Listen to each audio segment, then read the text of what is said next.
Sobre a terra, sobre os céus, tu és Senhor absoluto. Tudo que existe e acontece, tu sabes muito bem. Tu és tremendo. E apesar desta glória que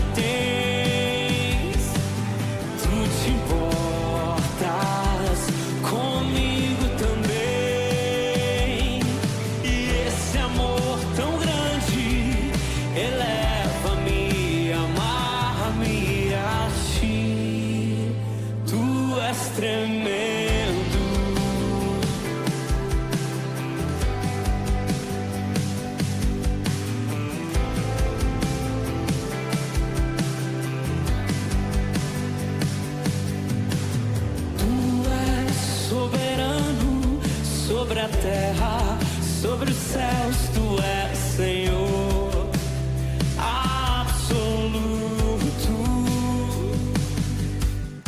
Tudo que existe e acontece, tu sabes muito bem. Tu és tremendo. E apesar desta glória que tens, tu te importas comigo também. E esse amor tão grande eleva-me, amarra-me a ti. E apesar desta glória que tens, tu te importas comigo também. E esse amor tão grande eleva-me, amarra-me a ti. Tu és tremendo.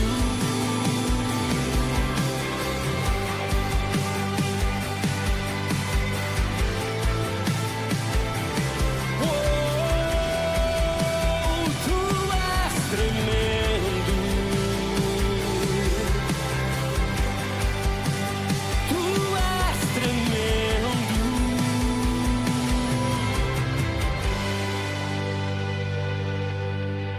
E apesar desta glória que tens, tu te importas comigo também. E esse amor tão grande eleva-me, amarra-me a ti. Tu és tremendo.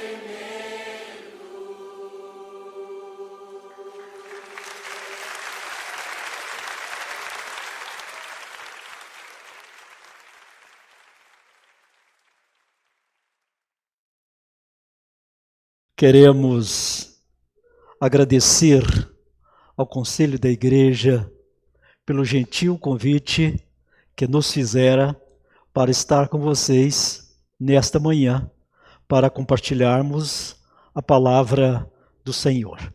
Tenho muita alegria em pregar a palavra de Deus. E embora não tenhamos uma igreja diretamente, oportunidade não nos tem faltado. Nós estamos sempre pregando o Evangelho, ministrando a ceia do Senhor, onde há necessidade, e nós nos alegramos com isto. E os irmãos então orem ao nosso favor. Estamos trabalhando para que no ano que vem voltemos à atividade como pastor efetivo de uma igreja. Temos ainda muito tempo para servir ao Senhor. Vamos orar, buscando em Deus, no Espírito Santo, a iluminação para compreendermos a palavra do Senhor nesta manhã. Querido, eterno e bondoso Pai Celestial, graças nós te damos pela rica oportunidade de estarmos aqui junto com os irmãos compartilhando a tua palavra. Queremos te pedir que o Espírito Santo fale aos nossos corações para que saiamos daqui edificados, contentes por ouvirmos a tua palavra no nome de Jesus. Amém. Achou por bem ao Espírito Santo que nós recebêssemos a palavra do Senhor nesta manhã, conforme está escrita pelo evangelista João, no 6º capítulo do seu evangelho, versículos 66 até 69. O pregador repete a referência do nosso texto. João 6, 66 até 69. À vista disso, muitos dos seus discípulos o abandonaram e já não andavam com ele. Então perguntou Jesus aos 12: porventura, quereis também vós, outros, retirar-vos? Respondeu-lhe Simão Pedro: Senhor, para quem iremos? Tu tens as palavras da vida eterna, e nós temos crido e conhecido que tu és o Santo de Deus. Que o Senhor se digne em abençoar os nossos corações com essa porção preciosa da sua santa palavra lida. Meus irmãos, diz o grande sábio e pregador Spurgeon, na vida nem tudo é clímax. Ou seja, as nossas vidas não são feitas de momentos apenas bons, mas são feitas de momentos agradáveis, de momentos difíceis, mas temos que ter em mente que Deus tem o controle de todas as situações e quer sejam momentos agradáveis, quer sejam momentos difíceis nas nossas vidas, sejam todos eles para a glória do nosso Deus. Olhamos para Jesus e vemos nele o nosso exemplo, o nosso paradigma. A vida de Jesus também teve os seus momentos difíceis. Como homem, ele veio para padecer pelos nossos pecados. Alguém completamente diferente de todos, sobrevivendo em duas naturezas distintas: a natureza divina e a natureza humana. Ele, juntamente com seus discípulos, caminhou, passou por diversas cidades e cidadelas, pregando o evangelho do reino. Nos momentos áureos do ministério de Jesus, ou seja, aqueles momentos em que o vimos mais em evidência, mais admirado, mais recebido pelos homens, mas Jesus que curava, libertava, saciava a fome, dava água da vida aos sedentos, mas chegou um ponto em que Jesus sofreu uma espécie de crise no seu ministério. Não vamos dizer crise, porque ele não fracassou em nenhum momento. As pessoas que se separaram dele. E o momento mais crítico no seu ministério, onde nós vimos antes da sua morte o abandono, foi quando ele estava na sinagoga de Cafarnaum. Ele era sempre convidado para falar na sinagoga. O sistema litúrgico da sinagoga tinha o culto dirigido por uma pessoa líder chamado chefe da sinagoga, e esse chefe então é que convidava pessoas para ler a palavra de Deus e fazer preleção. E Jesus tinha uma primazia muito grande na sinagoga de Cafarnaum. Foi uma espécie de sede do seu ministério, a cidade de Cafarnaum. E ele estava ensinando então, e ele chegou a dizer que ele era o verdadeiro, ou ele é o verdadeiro pão que desceu do céu. Isso irritou muito aos escribas e aos fariseus, porque viam Jesus como um blasfemo contra Deus. E chegaram então a questionar a respeito de Moisés, que havia dado o maná aos seus pais no deserto. E Jesus asseverou-os, dizendo que não foi Moisés quem havia dado o maná ao povo de Israel no deserto, mas o seu pai.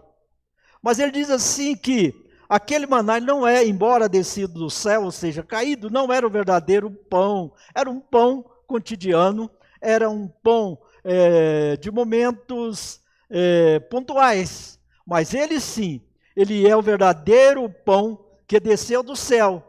De tal maneira que quem não comesse da sua carne, nem bebesse do seu sangue, não poderia ter parte com ele. E isso escandalizou a muitos. Foram saindo aos poucos, e quando Jesus diz assim, olha, se vocês não comerem da minha carne nem beber do meu sangue, rasga-se um grito no interior daquela sinagoga. Duro é esse discurso, quem o pode suportar? E vendo então Jesus a sós, com seus discípulos, então ele questiona, vocês querem também me abandonar? Vocês querem também se retirar?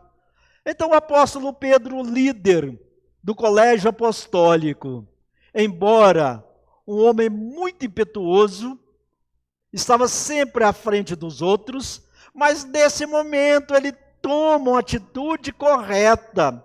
Ele diz assim, respondeu Simão Pedro, Senhor, para quem iremos? Tu tens as palavras de vida eterna, e nós temos crido e conhecido que tu és o Santo de Deus. Esta pergunta feita por Jesus denota que Jesus esperava dos seus discípulos uma resposta negativa. Conhecedor de todas as coisas, como o Pai, onisciente, ele sabia que os seus discípulos não iriam abandonar naquele momento difícil de quase solidão.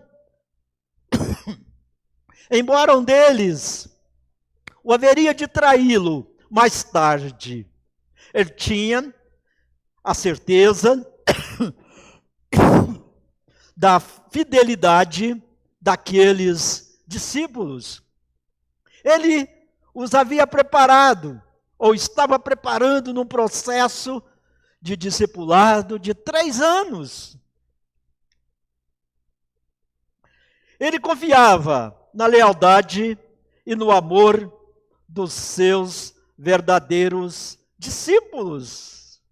E a recíproca se torna verdadeira, ou manifesta verdadeira como foi, quando Pedro exclama, Senhor, para quem iremos? Tu tens as palavras de vida eterna, e nós temos crido e conhecido que tu és o Santo de Deus. Ao passarmos por uma breve análise da declaração petrina, vamos aprender muito a respeito da supremacia de Jesus ao explorarmos o tema evidências da supremacia de Cristo. A primeira, ele é insubstituível. Aquele que a graça o levou a conhecer o amor de Jesus, ao conhecer a eterna salvação por ele conquistada no seu sofrimento, nos seus sofrimentos, na cruz do Calvário, jamais querem voltar atrás, jamais querem abandonar. Certamente naquele momento passava na mente do apóstolo Pedro algumas questões. Deixar Jesus e voltar para quem? Ir para quem? As barcas desgastadas pelo tempo no mar da Galileia, as redes rotas que deixavam escapar alguns peixes na pescaria, voltar à turma alvoroçada, hipócrita dos fariseus, voltar ou ir ao materialismo insensato da plebe judaica. Não, tudo aquilo seria impossível. Um discípulo tão bem preparado não poderia abandonar o seu mestre e voltar à vida comum, à vida cotidiana. Isso seria impossível. Porque Jesus é insubstituível. Não há nada neste mundo que possa substituir Jesus. Em lugar de Jesus, o mundo tem muitas coisas, música, cinema, bailes, política, um monte de coisas. Os crentes não reservam no seu coração o primeiro lugar para as coisas deste mundo. O trono existente nos nossos corações é o trono que deve Jesus sempre ocupar. Ele não pode ser substituído, nem por pessoas, nem por coisas. Um eminente estadista e orador norte-americano, William Bryan,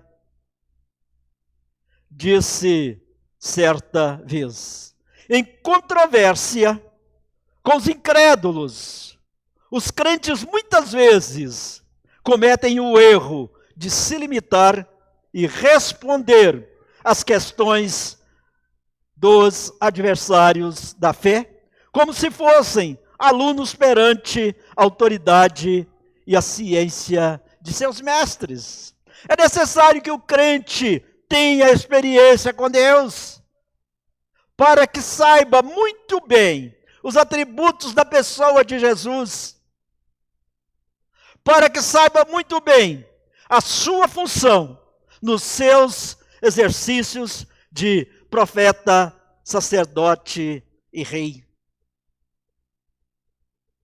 Para responder adequadamente, para responder biblicamente aos questionadores do materialismo, aos racionalistas.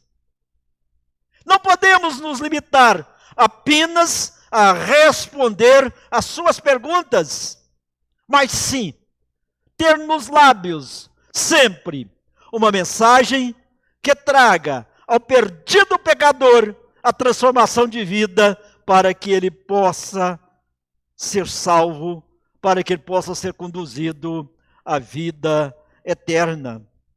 Um brilhante escritor, após viagens demoradas em diferentes países da Europa e da Ásia, submetido a estudos meticulosos sobre diversos sistemas religiosos e filosóficos, depois de apropriar, depois de considerar tudo que conseguia, chegou à plausível conclusão. Ou Cristo ou nada, ou Cristo ou vácuo, ou Cristo ou uma lacuna imperdível na vida e no espírito da humanidade. A segunda evidência da supremacia de Jesus, que nós encontramos no texto em análise, é: ele tem palavras da vida eterna. A resposta de Pedro foi: tu tens as palavras da vida eterna. Ah, meus irmãos, que inédito momento, que insigne momento Foi aquele momento em que Jesus, em voz tão doce, falou aos nossos corações. Tem muita gente que diz assim: eu converti na data tal, no horário tal, eu tive essa e aquela experiência, ouvi essa ou aquela mensagem. Tudo bem. Mas tem gente também que diz assim: eu não me dei conta de quando eu fui convertido por Jesus. Eu não falo me converti, não, que nós não convertemos a nós mesmos. Nós somos convertidos. A maioria das pessoas não lembram quando isso aconteceu. Ou aconteceu algo diferente que elas não conseguem memorizar aquele momento exato, ou então o Espírito Santo trabalhou na vida delas passo a passo, até que elas chegassem à condição de aceitarem a seguinte realidade: sou salvo por Jesus Cristo. Mas salvo por Jesus Cristo por quê? Ele tem as palavras da vida eterna. E essa é uma evidência inquestionável que nós encontramos no texto, que nos leva a compreender que Jesus é supremo, ele reina em nossos corações. É uma razão muito forte para prosseguirmos resolutos ao lado de Cristo.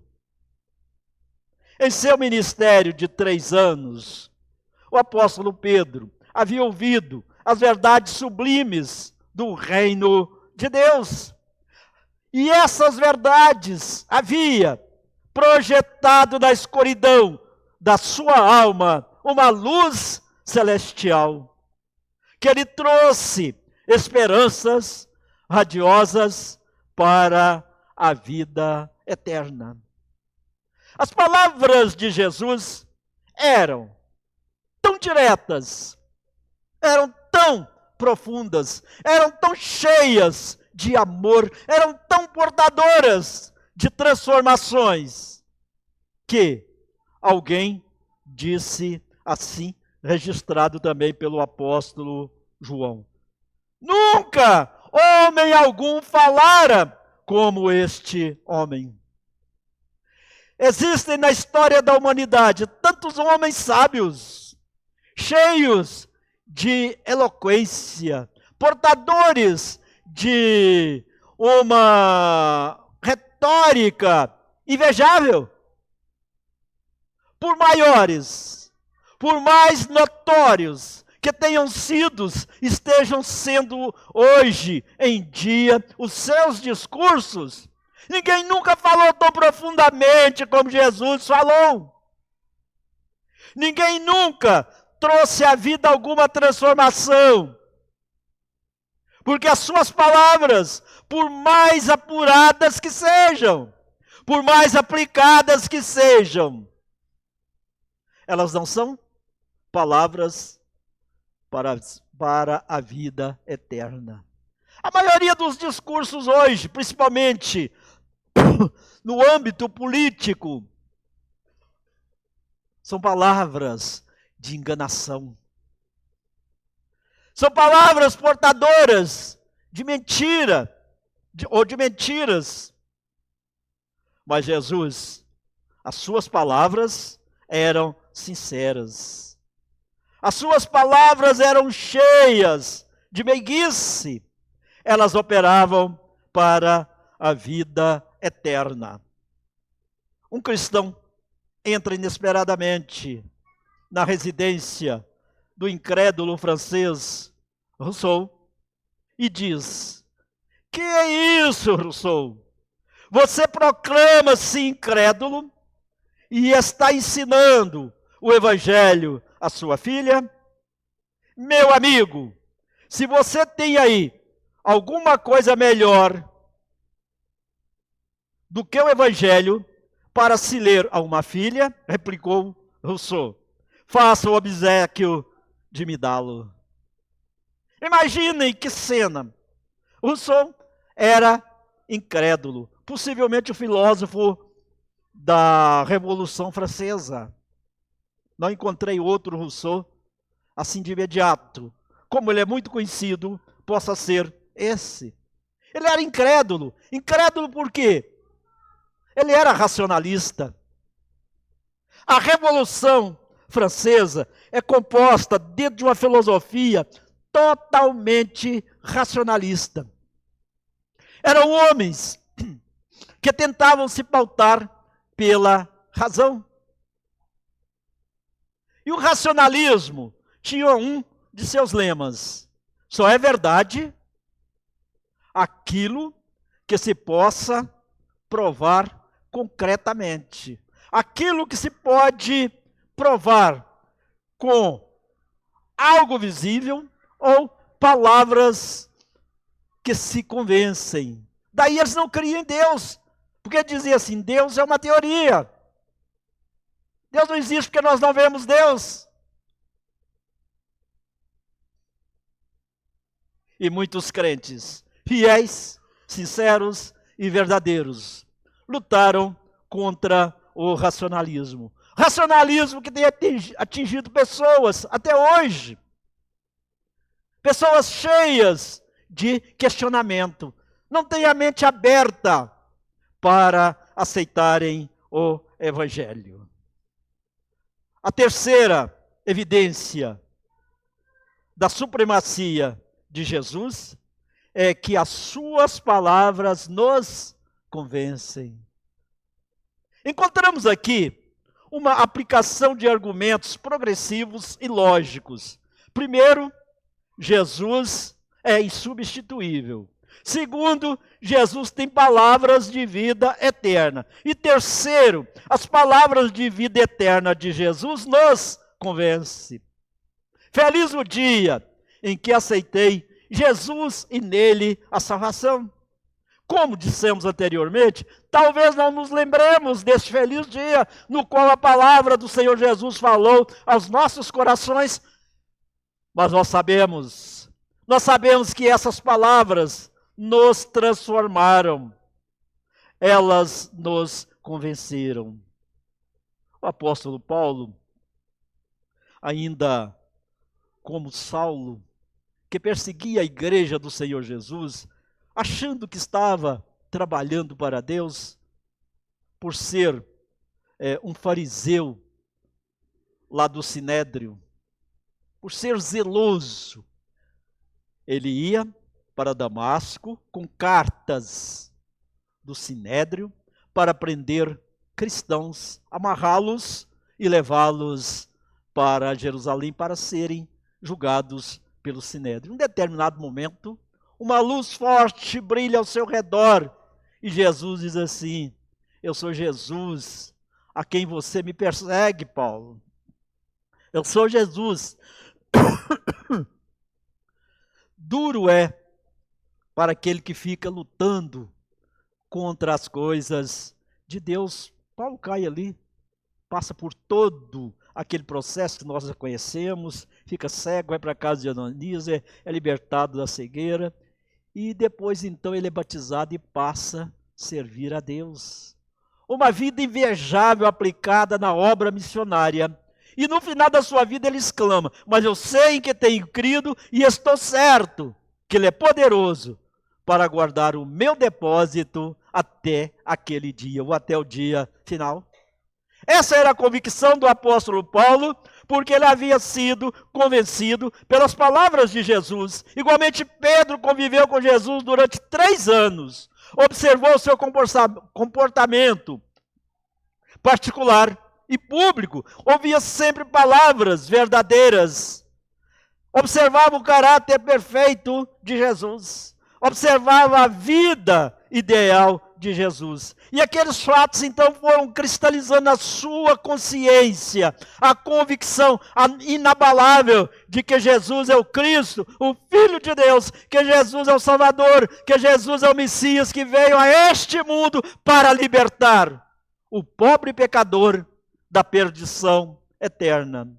E essas atitudes na vida de Pedro também podem ser atitudes nas vidas de todos quanto têm encontrado em Cristo o Redentor das suas almas. Policarpo discípulo do apóstolo João, grande pregador do Evangelho, ao ser preso pelas autoridades romanas por causa do nome de Jesus, que estava proibido de ser pregado, de ser divulgado, levou até o local onde deveria ser queimado, vivo. E alguém questionou: olha, Policarpo, negue a Jesus para que você continue vivendo. Não vale a pena seguir a seita desses homens. Negue a Cristo e você continuará vivendo. E Policarpo respondeu: há 86 anos que sirvo o meu mestre, e dele até hoje só tenho recebido bênçãos. Como poderei eu agora renegá-lo? Nós passamos recentemente pelo difícil momento histórico nas nossas vidas, que foi a pandemia Covid-19. Muitos perderam seus entes queridos, mas isso influenciou muito na igreja. A igreja chegou ao momento de fechar as suas portas como uma forma de combate à pandemia, porque o isolamento social foi decretado e a igreja deve ser obediente às autoridades. Fechar as portas do templo, sim, mas calar, deixar de falar de Jesus, nunca. Por isso, muitas igrejas, através de seus pastores, seus líderes, foram para as redes sociais e nunca o evangelho foi pregado de forma virtual, como foi neste momento. Mas chegou o ponto dos crentes retornarem à igreja. O isolamento social havia acabado e a maioria das igrejas retornaram com 50% dos seus membros. Muitas, aqui não. Eu ouvi notícia de que a igreja voltou a frequentar bem os trabalhos. E muitos não. Por quê? Foram provados, mas não foram aprovados. A pandemia veio como uma forma também de peneirar as igrejas. E por incrível que pareça, em muitas igrejas, havia ali pessoas cujos corações não estavam convencidos pelas palavras de Jesus. Deixaram de voltar. Eu vi testemunho de pastor que foram visitar seus membros afastados e eles disseram: pastor, nós não queremos mais nada com a igreja não, pode tirar nosso nome. Medo de morrer pela Covid, por estar na igreja. O isolamento social se tornou em uma evidência tão grande nas vidas, trouxe um envolvimento tão grande, que na cabeça deles, agora todas as vezes que as pessoas se reuniam, ia haver disseminação do vírus da Covid. Fraqueza, falta de fé em Deus, na certeza de que Deus livra aqueles a quem amam, na certeza de que aqueles que experimentam a salvação em Cristo Jesus não podem voltar atrás. E muitos se foram. Sabem por quê? Estavam frequentando igreja, mas não eram convencidos pelas palavras de Jesus. Nós devemos orar para que as palavras de Jesus, que convenceram os nossos corações, permaneçam neles, fazendo distinção, trazendo transformações. Nós precisamos orar para que Deus abra o coração das pessoas, para que elas recebam a palavra e sejam transformadas. Podemos, então, chegarmos à conclusão de que o episódio contido no texto em análise é o episódio digno de oportuna análise para a vida cotidiana. É um texto pertinente às nossas vidas hoje. Os ensinos que foram dados através deste texto, a experiência a que foram colocados os discípulos de Jesus, essas palavras são as mesmas que vêm ao nosso encontro, que ecoa desde Cafarnaum até os nossos ouvidos hoje. Jesus tem falado aos nossos corações. A mensagem das suas palavras é de conteúdo necessário à transformação das nossas vidas. E a situação textual que reflete a teologia cristológica confirma a fé reformada. Que o Senhor possa nos abençoar, para que cresçamos na sua santa e preciosa palavra, para que sejamos crentes diferentes, mais dinâmicos, impactados pelas palavras de Jesus, impactados pelas evidências da supremacia de Jesus, pois Ele reina supremamente em nossos corações, nas nossas vidas. Que o Senhor nos abençoe. Amém.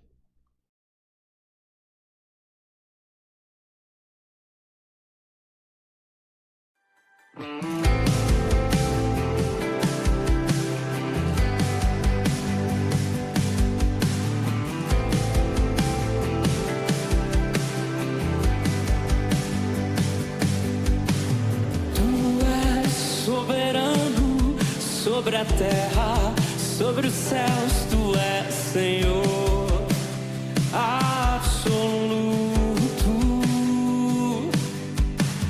Tudo que existe e acontece, tu sabes muito bem. Tu és tremendo. E apesar desta glória que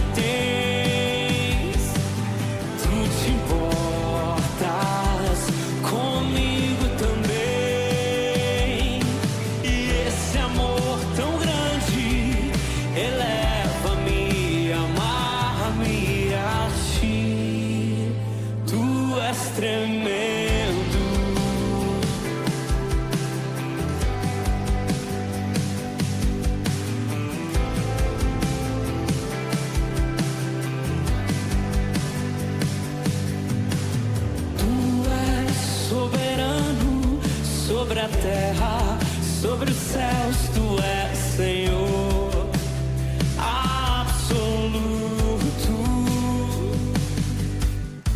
Tudo que existe e acontece, tu sabes muito bem.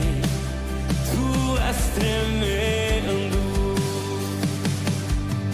E apesar desta glória que tens, tu te importas comigo também. E esse amor tão grande eleva-me, amarra-me a ti. E apesar desta glória que tens, tu te importas comigo também. E esse amor tão grande eleva-me, amarra-me a ti. Tu és tremendo.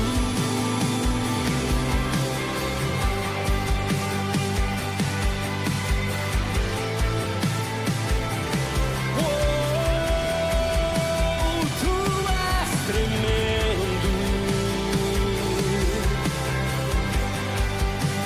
Tu és tremendo.